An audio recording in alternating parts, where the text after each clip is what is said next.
Hello, I'm Steve Weber, the host of Book Cheapskate. We're running through the top 10 free Kindle books featured today on bookcheapskate.com. Happy Wednesday, everyone. It's November 19th, 2025. With me, as always, is my co-host and bookworm sidekick, my partner, Cassandra. Good morning, Cass. Good morning. Happy Wednesday, everyone. We have quite a list today. We really do. I mean, it goes all over the map, from super specific genre fiction to, well, the foundations of Western philosophy. It's a real snapshot. It really is. A cultural snapshot is the perfect way to put it. So, where are we starting? Let's jump right in with book one. It's Perfect for You by Kate Perry. And this one lands us squarely in rom-com territory. Yep. So the setup is our heroine, Freya Godwin. She's redesigning this huge adult website. A big gig. A huge gig. And she needs a muse. So she puts an ad online. And who answers but her scumbag lawyer neighbor, Greg?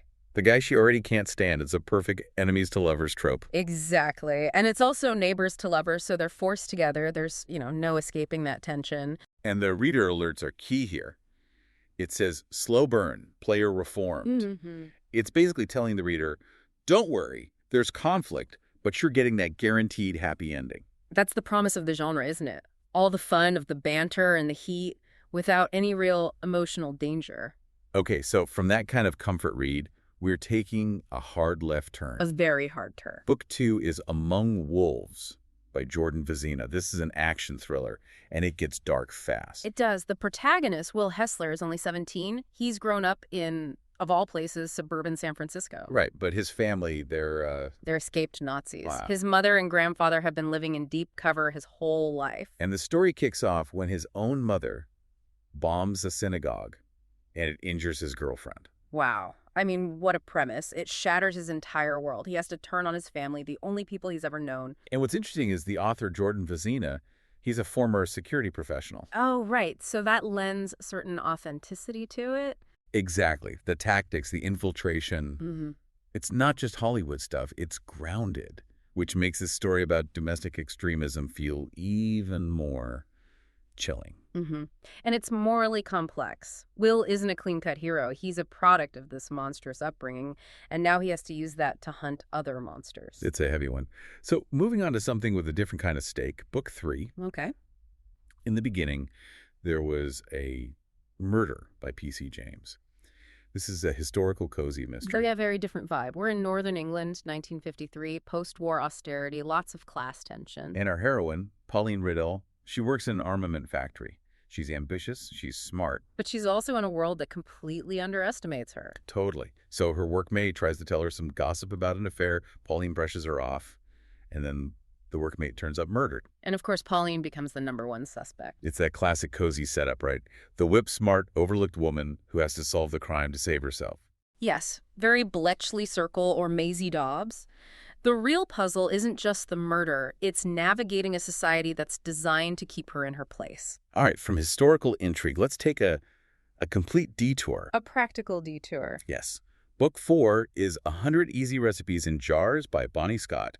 This isn't fiction, it's a cookbook. Or more like a crafting and gift-giving guide, really. It taps right into that desire for personalized homemade gifts. But without the, massive effort, it's the Pinterest achievable dream. Exactly. You get to feel creative and thoughtful making these cookie mixes or soup mixes in a jar. And the real genius here, I think, is the bonus they mention.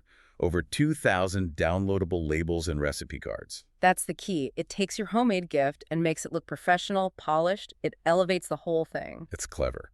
Okay, so speaking of recipes, let's jump to book five, Chili to Die For by Lily York. And we are back in the cozy culinary mystery world. We are. This one has a great fish-out-of-water premise. A northerner, Willow Cryer, inherits an ice cream shop in Turtle, Oklahoma. So she's already an outsider, struggling with the whole Southern charm thing. Right. And then she enters a chili cook-off, gets into it with the judge. As you do. And the judge ends up dead, face down, in her chili. It's wonderfully absurd. Of course, she's the prime suspect, the outsider. And the book is specifically noted as clean, no swearing, no graphic violence. It's all about the puzzle and the small-town charm. The stakes are high for her. She could get run out of town. But it's a low-stress read for the audience. From low stress to maybe high stress in a totally different way. I think so. Let's talk about book six, Taken by Fate by Shannon Mayer. This is romantasy. And what a genre mashup this is. The Yeah. description is just fantastic. It's The Bachelor. Set in the For 1800s vampires. and a decidedly terrifying Squid Games element. I mean, what? It's like they put every popular genre from the last 5 years into a blender. And it works. The heroine gets captured. She thinks she's going to werewolves, but gets auctioned off to vampires instead. And then she's thrown into this deadly competition, all while being distracted by the super hot vampire army general. It just shows how far the genre is being pushed. Readers want higher stakes, more complex worlds, but they still want that central romance. And authors like Shannon Mayer, who is a huge bestseller, know exactly how to deliver that mix of high-stakes fantasy and, that personal, character-driven story. Okay, let's stick with the paranormal theme. Book 7 is Wolf Kissed by Heather Renee. This is a more traditional paranormal romance, werewolves and shifters. Very focused on the fated mates trope. Our heroine, Kate, thinks she's human. Until she gets marked by a wolf goddess and finds out her best friend is a shifter, and his alpha, Roman, is her mate. And she's not having it. She resists the whole destiny thing. Which is the core conflict. And Roman, the hero, is described as possessive, which is a big draw for the trope. But respectful. Exactly. He's determined to earn her trust, not just claim her. That's a really important nuance in modern paranormal romance. It's that slow burn of winning her over. Okay, if that's the slow burn, Book 8 is maybe the opposite of that. Yeah. We're heading into some very different territory here. Book 8 is Naughty Lesson by Mika Lane. The genre is listed as romantic fantasy and reverse harem. Right. This is a subgenre that explores taboo relationships and power dynamics in a very specific way. The premise is bold. Mm-hmm. The heroine writes an essay about wanting to change her V-card status. Her English professor reads it. And decides to help her out with some extra credit. Very personal extra credit. Mm-hmm. And he brings his 2 professor friends along for the ride. It's a why choose scenario. The appeal is pure fantasy and exploring those forbidden boundaries in a safe fictional space. The notes call it unabashedly spicy and off-the-charts hot. Yeah, this is a niche that knows exactly what its readers want and delivers it. No ambiguity there. Okay, let's cleanse the palate with something a little more wholesome. My good idea. Book 9 is The Holiday Gift Box by Barb Hahn. It's a 4-book box set of clean, romantic suspense. And the value proposition here is huge. You're getting 4 first-in-series books for free. It's a hook. It's a massive hook. The goal is to get you invested in 4 different series from one author all at once. And the theme is that Western romance blend of honorable ranchers and high-stakes danger. Mm-hmm. They give the example of Texas cowboy protection. An ex-military guy has to save his high school sweetheart from kidnappers. So you get the sweet romance, but also that edge-you-your-seat suspense plot. It's a really popular combination. A very reliable formula. Action plus a guaranteed happily ever after. All right. We've come to our final title, Book 10. And we have traveled a very, very long way to get here. The longest way possible, I think. We're going from romantic suspense to...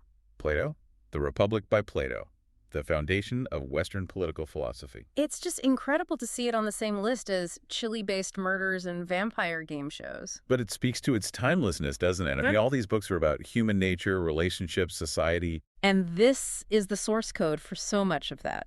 Justice, ethics, leadership, the nature of reality itself. The allegory of the cave. Everyone knows it, even if they don't know they know it. Exactly. It has shaped how we think for 2,400 years. And the real win here, as the notes point out, isn't just that it's Plato.